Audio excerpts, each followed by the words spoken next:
हम लोग ज्ञानधार welfare society से आज शालीमार बाग के सीए ब्लॉक में इकट्ठा हुए हैं। एक कानूनी शिविर के तहत हम लोग यहाँ इकट्ठा हुए हैं। शिविर लगाया हो गया है हमने, जो कि दिल्ली राज्य विधिक सेवाएं प्राधिकरण की तरफ से हमें ये उपलब्ध हुआ है। और उन लोगों ने हमें जो एडवोकेट भी प्रोवाइड करे हैं। लोगों की जो भी समस्याएं, चाहे वो घरेलू हिंसा है या और भी कई प्रकार की समस्याएं हैं, उनके लिए, उनके स्पष्टीकरण के लिए, क्योंकि लोग उस चीज़ से अवेयर नहीं है, उस चीज़ को जानते नहीं है कि हमें क्या अधिकार सरकार की तरफ से मिला हुआ है और हम उसको कैसे इस्तेमाल कर सकते हैं। तो बेसिकली हमारे पास बहुत सारी समस्याएं तो होती है, लेकिन हमें रास्ता मालूम नहीं होता। तो आज उसी रास्ते पे चलने के लिए, उसी रास्ते का पता करने के लिए हम लोग यहाँ इकट्ठा हुए हैं। आप लोगों की जो भी समस्याएं हैं उनके स्पष्टीकरण के लिए हमारे पास एडवोकेट जी हैं, वो आपको इसके बारे में बताएंगे। आपकी कोई भी समस्या आती है आप उसके बारे में पूछ भी सकते हैं, और उनकी सुन के आपको कुछ भी पूछना चाहे आप उनसे पूछ सकते हैं। Thank you. देखना, आज ये दो बातें बोली।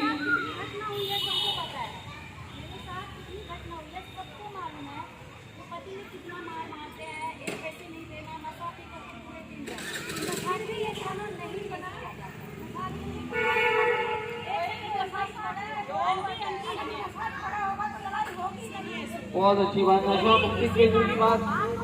मैं आज ये देखो, ये मीडिया बहुत अच्छी बात बता रही है जो उनके साथ खुद ऐसी बीती है, वो अपने बारे में बता। मैं कुछ केसेस भी बताऊंगा इसके बाद। आपकी समस्या है, कानून है, या अपने जगह पे कानून व्यवस्था को बनाए रखना। अगर तब भी नहीं लेते, आपको लिखित का भी नहीं हो पाया और आपको मौखिक बतानी है, तो कोशिश करिए पूरी बात बताएं और कहें कि लिखें। मैं खाली कागज पे साइन नहीं करूंगी। अगर कोई आपके साथ पढ़ा लिखा बंदा तो उसको भी साथ लेके जाए और उसे कहे कि मुझे पढ़ के सुनाए। ये आपका हक है और वो उसकी ड्यूटी है बताना। कोई भी पुलिस वाला आपको सूरज ढलने के बाद अपने पुलिस स्टेशन में किसी भी औरत को, महिला को नहीं बुला सकता।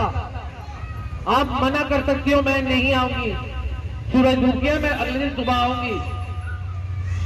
और जब भी कोई आपको बुलाता है तो आपको वुमेन कांस्टेबल, जो महिला कांस्टेबल है पुलिस वाली, वो आपको साथ, आपके साथ होती है आपको बुलाने के लिए। समझ में आ रही है? ये महिलाओं का हक है।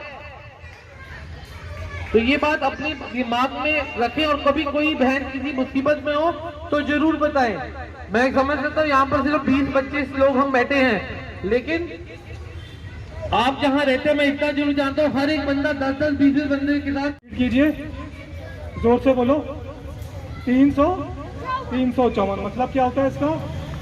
लड़के ने मेरे को हाथ लगाया, मेरे को यहाँ छुआ, क्या होता है?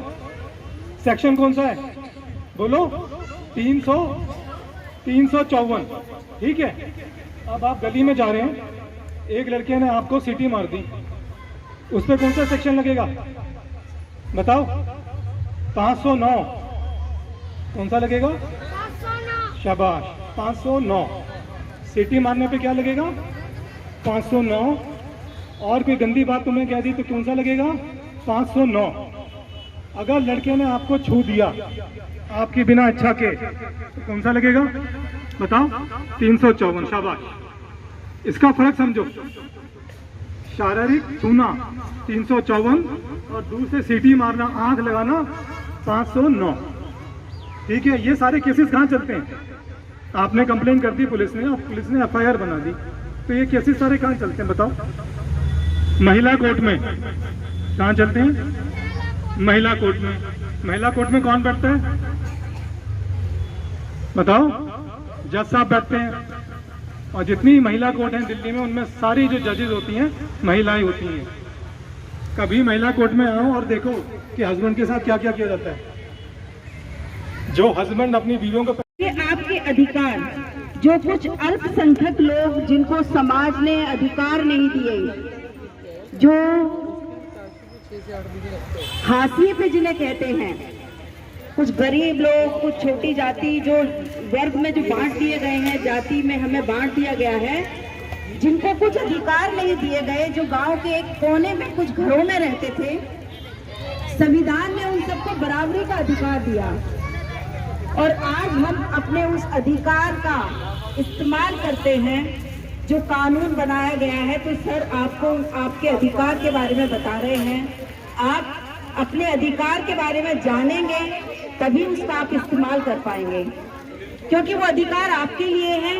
अगर आपको पता ही नहीं होगा तो जब आप परेशानियों में भी रहेंगे, लेकिन आपको अगर पता नहीं है तो आप कैसे उसको अपने लिए इस्तेमाल कर सकते हैं, कैसे आप अपना बचाव कर सकते हैं, कैसे अपनी जिंदगी को कुछ बेहतर बना सकते हैं। क्योंकि ये जो भी कानून बनाए गए हैं, ये आपकी जिंदगी को बेहतर बनाने के लिए, आपकी जिंदगी में बदलाव लाने के लिए। हमारे देश के उनसे भी जानते हैं कि वो भी कुछ कानून के विषय में कुछ कहना चाहेंगी। देखते हैं। बहुत बहुत धन्यवाद ज्ञान आधार सोसाइटी का और आप सब सम्मानित जनों का मंच पर आके हमारी सब बहनें हैं। मैं आप सबको पहले तो मेरा गला खराब है, सॉरी थोड़ा सा। तो आज हम कानूनी जागरूकता का जो हम ये बना रहे हैं कार्यक्रम, तो जब हम अपने अधिकारों की बात करते हैं, हम ये बहुत आसानी से कह देते हैं कि हमें ये तकलीफ है, ये दुख है, ये सुविधाएं नहीं मिली, मगर हम उस वक्त हम ये भूल जाते हैं कि हमें खुद ही ये बात नहीं पता कि हमारे कानूनी अधिकार क्या है और उनको पाने के लिए हमें जाना कहाँ है, किससे संपर्क करना है, कौन सी ऐसी संस्थाएं हैं जो हमारे साथ उससे जुड़ के हमें अपने अधिकारों तक ले जा सकती हैं। तो मैं आपको बहुत बहुत बधाई देती हूँ। ज्ञान आधार सोसाइटी हमेशा अपने जो सेंटर्स हैं उनके माध्यम से ऐसे कार्यक्रमों में आगे बढ़ के जागरूकता का अभियान चलाते हैं। मुझसे जो सहयोग चाहिए वो आप मुझे बताते रहें, गाइड करते रहें, मैं साथ हूँ। Thank you so much. Thank you. आज सभी लोग यहाँ पर एकत्रित हुए हैं। महिलाओं को, बच्चों को, छोटी बच्चियों को जागरूक करने हेतु, और इसमें ज्ञान आधार वेलफेयर सोसाइटी सहयोग कर रहा है आप लोगों में जागरूकता लाने के लिए, आप लोगों को जागरूक करने के लिए कि आपके अधिकार क्या हैं, किस तरीके से आप लोग संघर्ष करते हैं और आपको जागरूकता के अभाव में वो चीज़ें नहीं मिल पाती हैं। तो उसके लिए हमारा जो ज्ञान आधार वेलफेयर सोसाइटी है, इसमें काफ़ी मेहनत कर रहा है और आपको जागरूक करने के लिए प्रयास कर रहा है। और इसके लिए हमारे कानूनी जागरूकता के माध्यम से नागरिकों को सशक्तिकरण बनाने के लिए कार्य हो रहे हैं। कानूनी जागरूकता फैलाना, लाभार्थियों को कानूनी अधिकार प्रदान करना, और इसके लिए अखिल भारतीय अभियान जो 31 अक्टूबर से 13 नवंबर के बीच चल रहा है, ये आपको जागरूक बनाने के लिए कार्य कर रहे हैं। इसमें राष्ट्रीय विधिक सेवाएं प्राधिकरण भी सहयोग कर रहा है, जिन्होंने यहाँ पर कुछ कानूनी विशेषज्ञ उपलब्ध कराए हैं और वो भी अपना जो है मार्गदर्शन करेंगे। धन्यवाद।